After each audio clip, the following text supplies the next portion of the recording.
Hi, welcome everybody. This is Yoan, and in this episode, we're gonna make this super charming hobo bag. This is a soft and casual looking bag, yet it is so adorable and looks very feminine with a lovely drape and also the gathering effect. This bag is also quite spacious.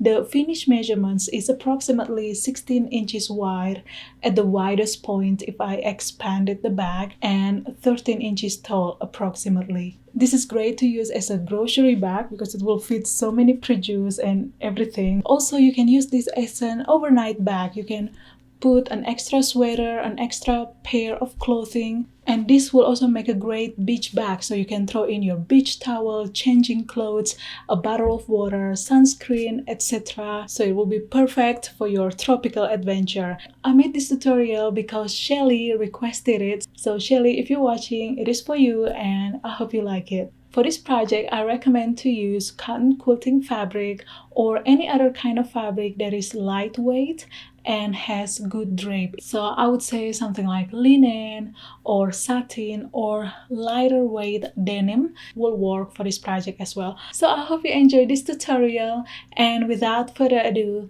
let's get started.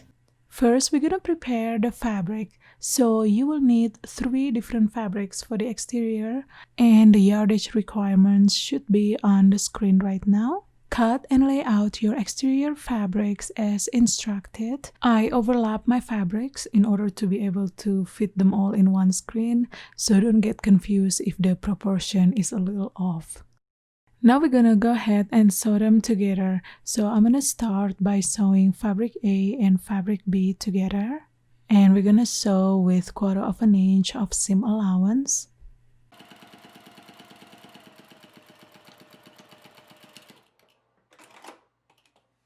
Press the seams towards the darker color, or you can also press the seams open if that's what you prefer. Alright, now I'm gonna go ahead and sew fabric C. And voila, my external fabric is done. Next, you want to prepare the lining fabric. Then you want to lay the lining right side up and then lay the exterior piece right side down. Now you can pin them in place and then go ahead and sew all around, leaving about 5 to 6 inch opening at one of the short side. And we're gonna sew this with 3/8 inch of seam allowance.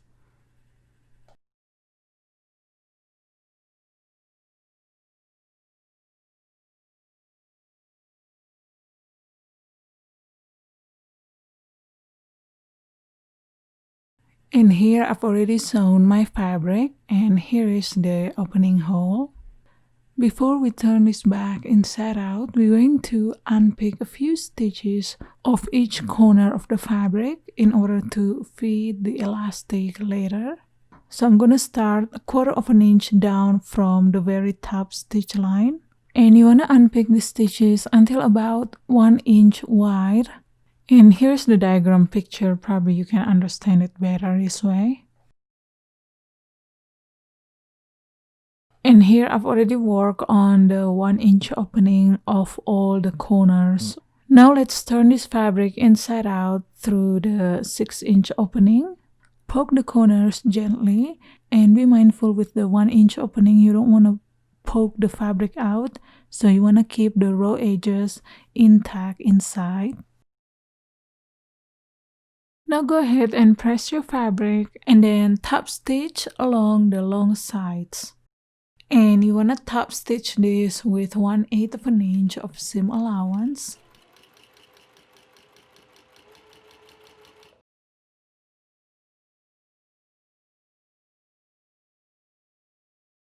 Cut a 20 inch long elastic. You will need a 3/4 inch wide elastic.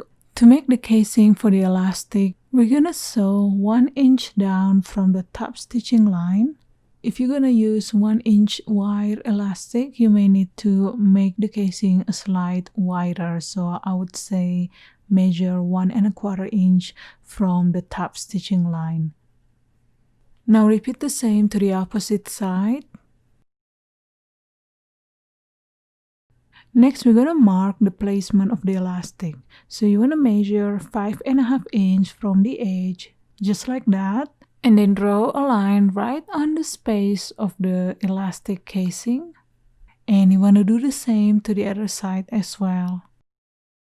Fold the elastic in half and then cut. So you should end up with two 10-inch long elastic for each side. Attach a safety pin on one of the end of the elastic and then start threading from the 1-inch opening using the safety pin as the guide. When your safety pin passes the 5.5-inch point mark, you want to keep an eye to the other end of your elastic. You want to make sure that it wouldn't pass the 5.5-inch point mark. So you should stop threading when the end of the elastic is at least 1/4 inch before the 5.5-inch mark. You should be able to feel the end of the elastic with your finger, so it's quite intuitive. Once the position is right, go ahead and pop a pin there to secure the elastic for now. Now go ahead and sew starting from the 5.5-inch point mark and then make a little rectangle to reinforce everything. Start sewing from the 5.5-inch line. And of course, you should be sewing over your elastic as well, so make sure you can feel it from your needle. And I highly recommend to use your walking foot if you haven't already. This will make the sewing much easier. Stop sewing right on the top stitching line. Raise your presser foot and then pivot your fabric, just like so. Now continue stitching a couple more stitches about 1/4 inch from the previous point. And then pivot your fabric again. Now stitch a line down to the seams of the elastic casing. Now pivot your fabric again and then stitch down a couple of stitches back to the 5.5-inch point where you started. And you may stitch back and forth a couple of times just to add extra bond. Alright, now that one of the end of the elastic already secured, we're gonna go ahead and continue threading the elastic. So you wanna keep going until you get to the 5.5-inch mark. And once you've got to the 5.5-inch point mark, you want to make sure that the end of the elastic is sitting about 1/4 inch over the 5.5-inch mark line. Now you can pop a pin right on the edge of the elastic to secure that in place. And then sew right on the 5.5-inch mark line. And just like before, you want to sew a rectangle to reinforce the elastic.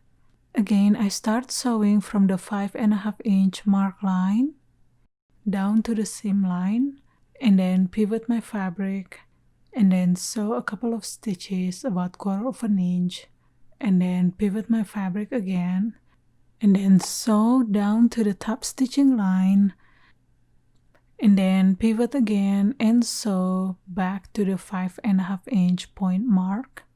Alright, so this is how your fabric should look like after attaching the elastic.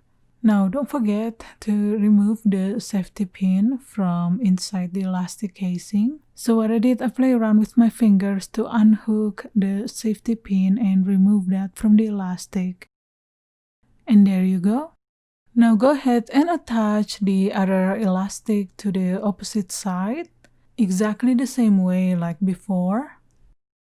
Alright, so this is how your fabric should look like now with the elastic already attached. Now let's go ahead and top stitch the short sides, which now appear longer.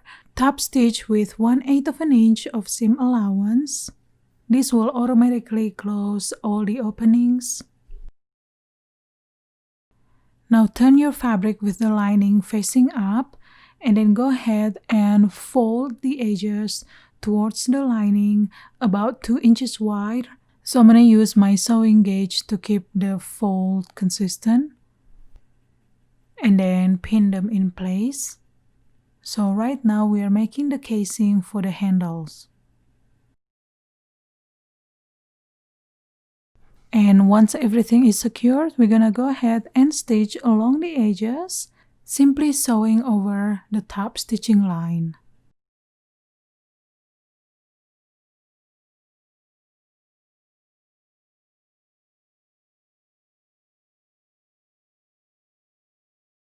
Once you've done sewing, you can repeat the same to the opposite side. Next, we're going to work on the handles. So go ahead and cut 2 strips of fabric measuring 4 inches wide from the width of the fabric. And you can go ahead and trim off the selvage ends. Fold your handle strips in half, right sides together, and then press. Now lay your strip straight on the cutting mat, just like that. Now cut the end of the handle on diagonal angle, just like so, and repeat the same to the opposite side. Then you want to sew starting from one of the side and then all the way down, and then you want to leave the opposite side open. Sew with 3/8 of an inch of seam allowance. Stop sewing about 3/8 of an inch before you approach the edge. Snip the corner a little bit. Be careful not to cut through the stitches though.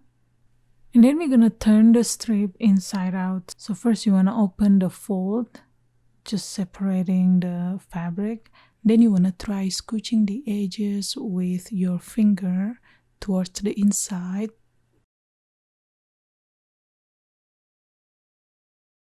Use the tip of your pen to help fitting your fabric towards the inside.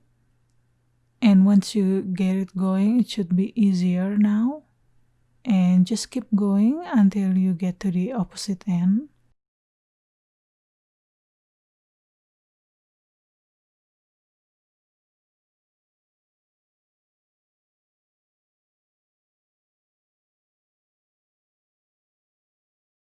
Fold the raw edges of the open end towards the inside about 3/8 of an inch, just like that. Then go to your ironing board and give this a press. Once you've done that, go ahead and top stitch all around with 1/8 of an inch of seam allowance.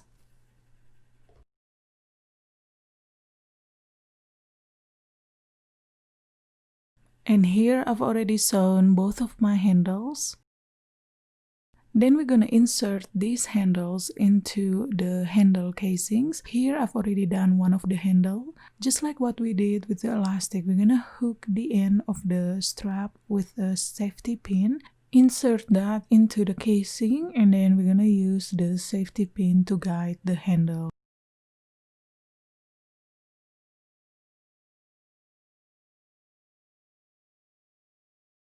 Once you've got to the opposite end, you can now remove the safety pin. Then you want to hold both ends of the handle together, just like that, and then push your fabric towards the center, creating that gathered look. Do the same to the opposite side.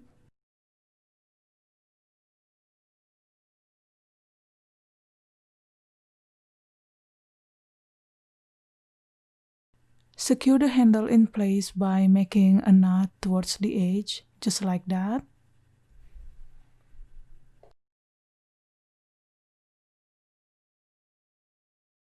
And your bag is pretty much done at this point, guys.